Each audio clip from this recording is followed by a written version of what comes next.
ये जो अजान और हनुमान चालीसा को लेकर विवाद हुआ, क्या आपको लगता है कि ये होना चाहिए था कि ये सियासत ज्यादा हो रही है?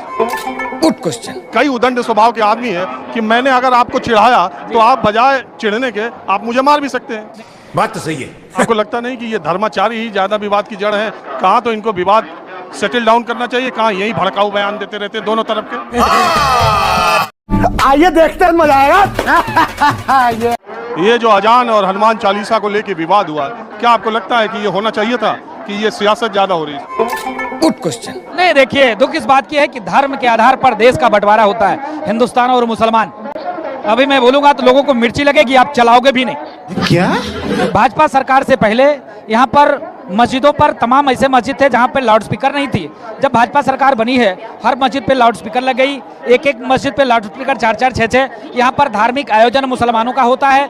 हिंदू हम लोग साधु संत हैं, भर भंडारा करते हैं, उनको साथ बैठाते हैं, साथ खिलाते हैं। कभी किसी को एक थप्पड़ भी नहीं मारा, कभी किसी का विरोध भी नहीं किया। अच्छा, अब मैं पूछना चाहता हूँ कि बहुसंख्यक समाज का अगर कोई कार्यक्रम होता है, रामनवमी का पर्व था, रामनवमी के पर्व में अगर जुलूस निकला, किसी सिरफिरे ने अगर किसी मस्जिद पे तिरंगा लगा दिया, तिरंगे से मुझको नहीं लगता है किसी को अपमानित होने की जरूरत है। अगर भगवा ध्वज लगा दिया, मुझको नहीं लगता है कि भगवा ध्वज से किसी को अपमानित होने की मस्जिद में लगा नहीं, अगर लगा दिया है 1 मिनट के लिए सिरफिरा किसी ने लगा दिया, तो अगर भगवा ध्वज से और तिरंगे मंदिर पर आके मस्जिद पे जो झंडा लगता है हरे रंग वाला, वो लगा दे तो कुछ पल के लिए, तो आपको स्वीकार होगा? अरे बाप रे, ये तो धोती खोल रहा है। तो हम उसको बम से तो नहीं मारेंगे ना, समझाएंगे, डांटेंगे, डपटेंगे। कानून है, संविधान है, तो आप गोली कट्टा बम चला के मान लीजिए, कई बार जो आप कह रहे हैं समझदार लोगों के लिए तो समझ में आता है, लेकिन कई उदंड स्वभाव के आदमी है कि मैंने अगर आपको चिढ़ाया तो आप बजाय चिढ़ने के आप मुझे मार भी सकते हैं। बात तो सही है। नहीं, इसीलिए तो मैं कह रहा हूं ना, आने वाले मुसलमानों का त्योहार है। 1 मिनट के लिए मैं पूछना चाहता हूं, अगर आप अयोध्या से ऐसे जुलूस लेके निकलते हो, हम साधु संत ही हैं, अब आप बता रहे हो कि जय श्री राम से हमको समस्या है, आप रोज नारे हो तकदीर, अल्लाह अकबर 5 बार नमाज पढ़ते हो, मैंने कभी विरोध किया क्या? कभी डंडा लेके गया क्या कि मस्जिद की माइक धीमे कर लो, ये माइक उतार दो, कभी बोला क्या? अरे कहना क्या चाहते हो? अगर कल से मैं भी यही काम करने लग जाऊं तो कहाँ गंगा जमनी तहजीब रह गई, कहाँ हिंदू मुसलमान की बात रह गई? तब तो मैं भी वैसा हूँ, आप भी वैसा, रोज मारपीट करो, आखिर देश कहाँ जाएगा? एक बार तो धर्म के आधार पर देश की बंटवारा हो गई। यही नहीं, अभी और सुनिए। जहाँ पर देखिए मुसलमान बहुसंख्यक है, वहाँ शरीयत की बात होती है। जहाँ मुसलमान अल्पसंख्यक है, वहाँ सहज स्वीकार करते हैं। ये बहुत गंभीर विषय है, बहुत चिंतनीय विषय है। क्या? जिस प्रकार से लोगों में मनमुटाव हो रहा है, लोगों में जिस प्रकार से दूरियां बन रही है, कल को यह समाज बोलेगा कि नहीं, मुझको अलग देश चाहिए, क्या करोगे आप? मारोगे, भगाओगे, फिर एक वही स्थिति परिस्थिति बनेगी।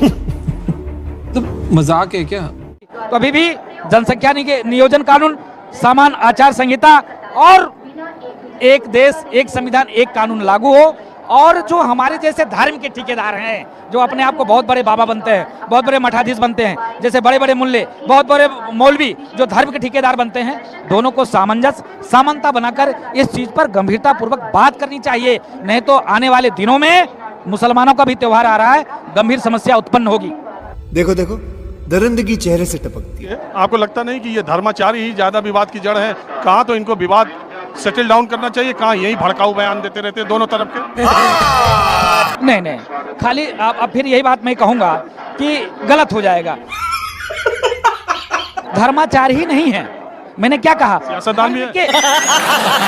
नहीं, धर्म के ठेकेदार जो भी हैं, चाहे हिंदू धर्मगुरु हो चाहे मुस्लिम धर्मगुरु हो, धर्म के ठेकेदार जो भी हैं वो सारे जिम्मेदार हैं। सियासतदार भी लोग जिम्मेदार हैं। कैसा? जिस प्रकार से महाराष्ट्र में देखिए, उद्धव जी ने क्या कहा? अरे हनुमान चालीसा नहीं पढ़ोगे? अरे पागल, कहा नहीं पढ़ोगे? नहीं, वो तो कह रहे हैं हमारा गदाधारी हिंदुत्व है। नहीं, सुनिए तो है।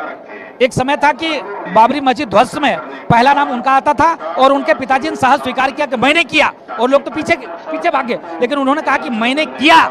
लेकिन आज क्या स्थिति बन रही है? अगर किसी ने कहा कि हनुमानगढ़ी के सामने में हम हनुमान चालीसा का पाठ करेंगे, तो हम उनको लड्डू भी ले जाके दे देंगे, माला भी ले जाके। ये मंदिर है ना, आप किसी के घर के सामने जबरदस्ती। घर कहाँ? वो वहाँ का चीफ मिनिस्टर है, उसका अपना घर कहाँ है? मुख्यमंत्री मतलब पूरे मातोश्री उनका घर है। अरे मुख्यमंत्री, अब वो मातोश्री उनका निजी घर नहीं है, वो हिंदू जनमानस का आस्था का केंद्र है मातोश्री। नहीं। जहां पर एक समय था हिंदू हृदय सम्राट बाला साहब ठाकरे का घर है, वो मंदिर है, वो किसी का घर नहीं है। अबे क्या बोल रहा है? पिलियल बोल, पिलियल बोल। अब उद्धव जी राजनीतिक बढ़ावा दे रहे हैं, विपक्षियों को और मौका दे रहे हैं और इनको नीचा दिखाया जा रहा है, इनको हिंदू विरोधी साबित किया जा रहा है और उद्धव जी हिंदू विरोधी साबित हो भी जाएंगे। ऐसा कैसे हो सकता है? क्योंकि हिंदुओं की आस्था बाला साहब ठाकरे से जुड़ा हुआ है, हिंदुओं का आस्था शिवसेना से जुड़ा हुआ है, कहीं बीजेपी से भी है। सही पकड़े हैं। बीजेपी तो लगातार उसका श्रेय भी लेती है, उसका लाभ भी लेती है और करती भी है। भाई आज आप भी निकट हैं बीजेपी। हम हिंदुत्ववादी विचारधारा के निकट हैं, क्यों शिवसेना की बात नहीं करें? हम शिवसेना के विरोध में बोल रहे हैं क्या? शिवसेना के विरोध में तो नहीं बोला ना, उनके जो उन्होंने कार्य किया उसके विचारधारा के विरोध में बोल रहे हैं। ये चीजें देखता हूँ मन को इतना संतोष होता है।